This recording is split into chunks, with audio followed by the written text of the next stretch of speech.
Two-Face here, back with another reaction video. This time I'm reacting to Spain and the Spanish arms industry in World War One. Now this is from the channel The Great War, and it's a special featuring C&Rsenal.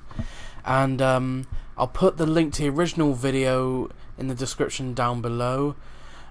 And please go subscribe to The Great War and C&Rsenal and show those channels all the support you can. Let's not waste any more time, let's get into this and play. During the First World War, European nations were neutral because of policy, the Netherlands, by treaty, Belgium, or political constraints, Switzerland. But one nation's neutrality was a reflection of a deep divide in its society and its politics, Spain. Which doesn't really get talked about.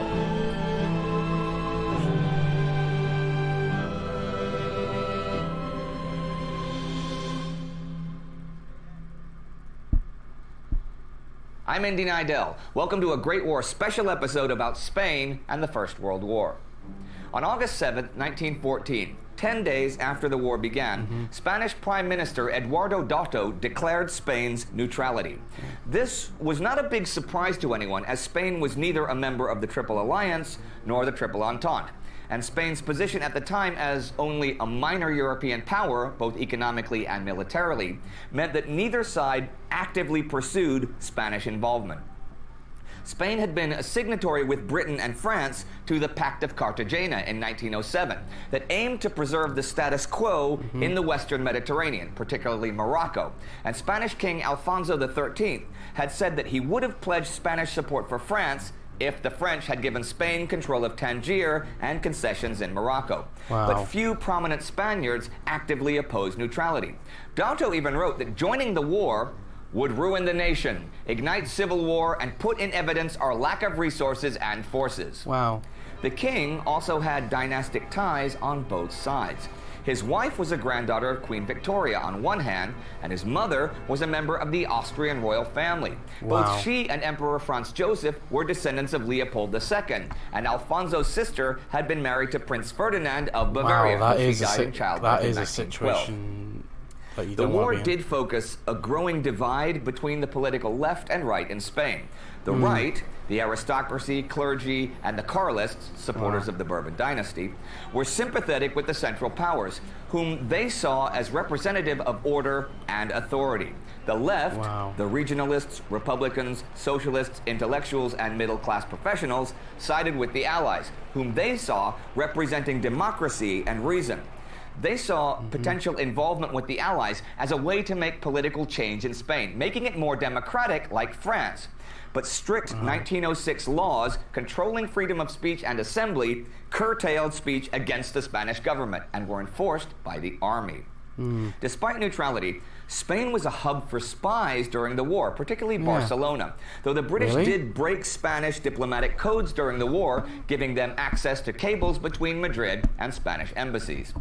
Militarily, Spain was still feeling the effects of its defeat by the United States in the Spanish-American War of 1898.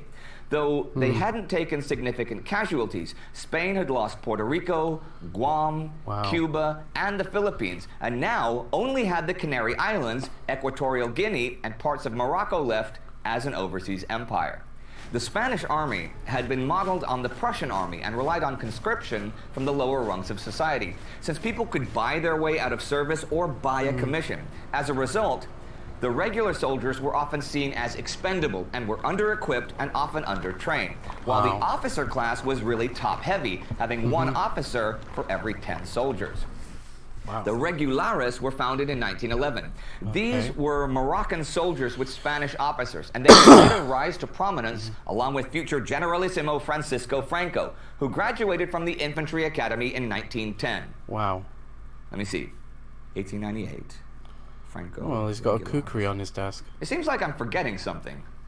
Indy, over here. If you're going to talk about Spain in World War I, you got to talk about guns. That's right, because Spain was a pretty big arms provider in the pistol category. Now, funny thing about Spain at that time is they had an unusual patent law, which said that if you patented something in Spain, if you wanted protection in Spain for your idea, you had to manufacture there within 3 years. Well, obviously, most manufacturers didn't have representation in Spain, and so whenever you patented something elsewhere in the world that you wanted to protect, the Spanish just got to run away with it within 3 years, and that created an interesting little arms empire. This is the revolver Model 1892. We've actually done, well, long ago we did a video on this. We have to do it again someday. This now, is if we take a look closer at it, there we go. You can right. see that this cavalry revolver is a swing-out cylinder opening on the right. It's fairly complicated manufacture. Now, France actually wasn't producing these guys when the war broke out. They had sort of stocked up and felt that was enough. And they were done by the French arsenals, which were now making rifles. So they had no time to produce any more of these handguns, and they needed something fast. So in comes this, the Spanish-made Ruby.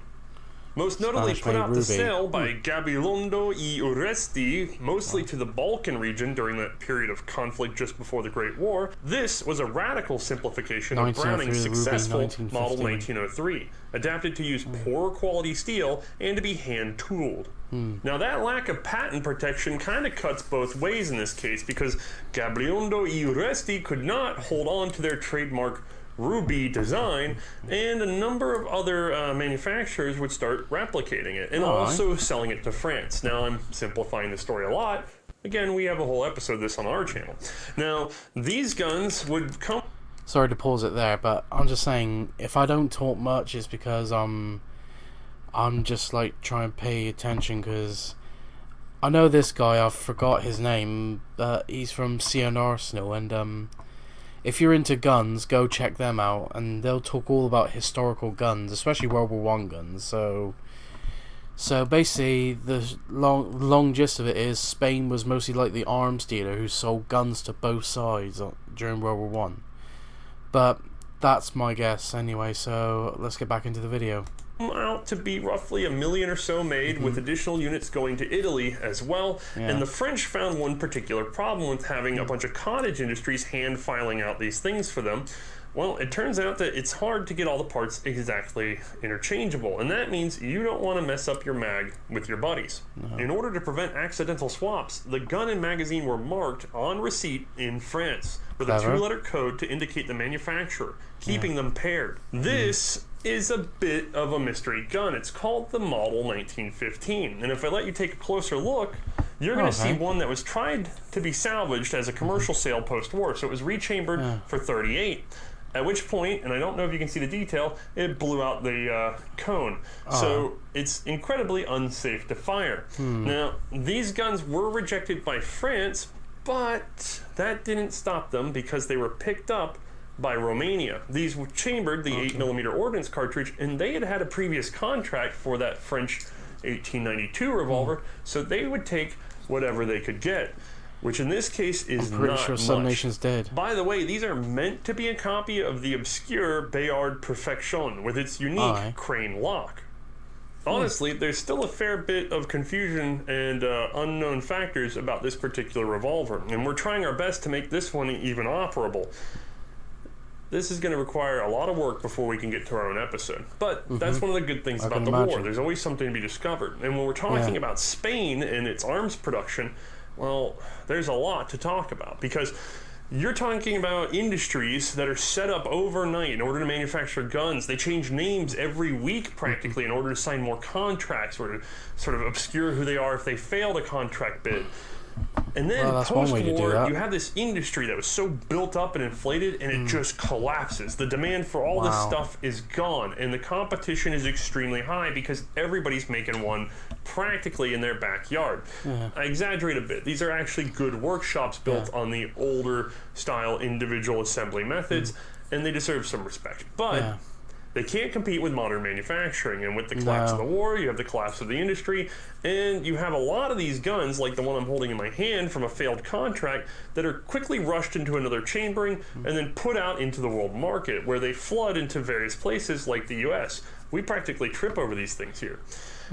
Anyway, it's a piece of fascinating history, and it's an interesting look at Well, how the Great War if you're affected just a doing a neutral few, nation then yeah, right you can on go its border. handmade, We but- often think of the U.S. as being the manufacturing plan of neutrality during that war up until our involvement, but there's one little region in Spain that just pumped out handguns like you wouldn't believe. Yeah. All right, Indy, back to you, and if any of you want to see more about any of these guns, come over and look at our channel. If the video's not up, it will be eventually. Thanks a lot.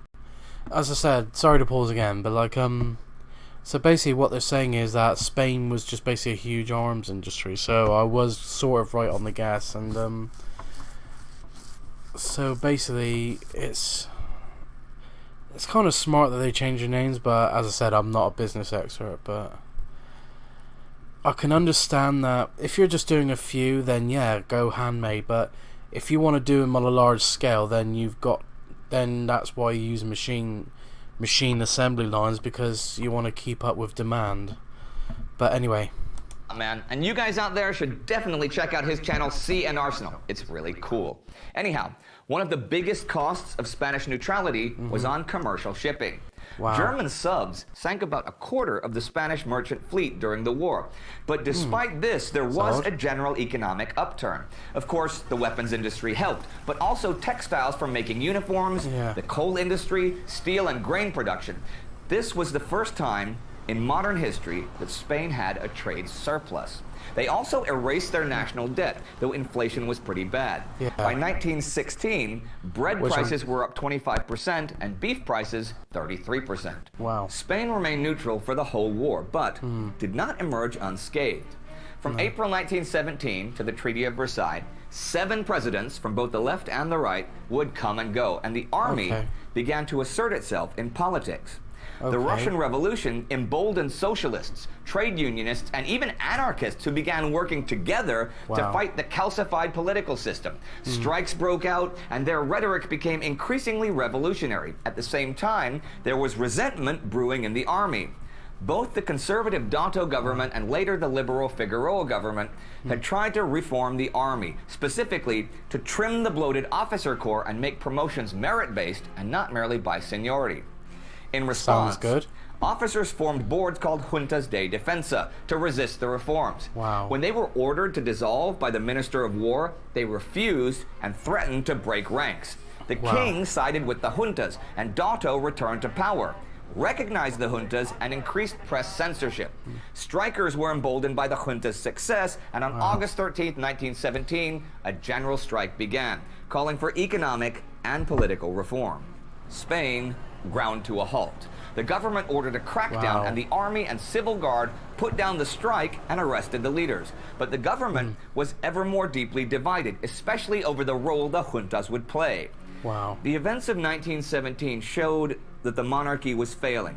The king sided with the army and civil guard, and their influence in politics would grow and grow.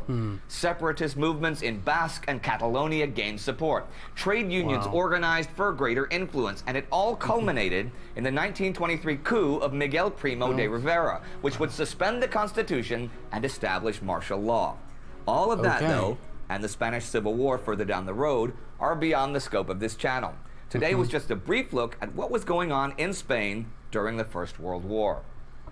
You might be thinking that since I'm talking about Spain, I might talk about the Spanish flu, but I won't, partly because it will get its own special episode, but also because the Spanish flu did not come from Spain. It got the name because reports of infection in the warring nations were censored. But in neutral Spain, the papers wrote all about it, so people thought that's where it came from. We'd like to thank Jonas Bressler for the research on this episode. If you want to learn more about the Spanish gun production, you should totally check out Otaya's episode for the Ruby pistol right here. Don't forget to follow us on Instagram and like us on Facebook. See you next time. And that'll do it. That was during the First World War. That was an interesting video. As I said, I'm sorry I didn't talk much, but some of it was quite interesting because that's one of the few things that I like about the channel The Great War, because if you're interested in, you know, increasing your knowledge about World War One and you know what sort of happened in World War One, and they do cover a lot of the stuff that doesn't get talked about long, like for example Spain and the Spanish arms industry during World War One. because not many people have really talked about Spain during World War One. They're usually talking about the British, French, German, Austro-Hungarian, Russian, Belgian, and yeah, but it's nice to find a channel that talks about these like odd, that does a bit of research on these odd nations that, you know, you never really knew what they did until, and it's never really talked about much. And I think really World War One is not really, it's not really as well talked about, but that's just me. I might be wrong, but anyway, if you enjoyed this reaction, please like, comment, subscribe. As I said, the original link will be in the video down below. Please go sorry, I can't talk. Please go and subscribe to The Great War and C&Rsenal.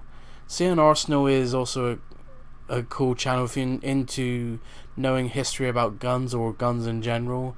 So if you like this reaction, please like, comment and subscribe, and I'll upload more videos as soon as possible.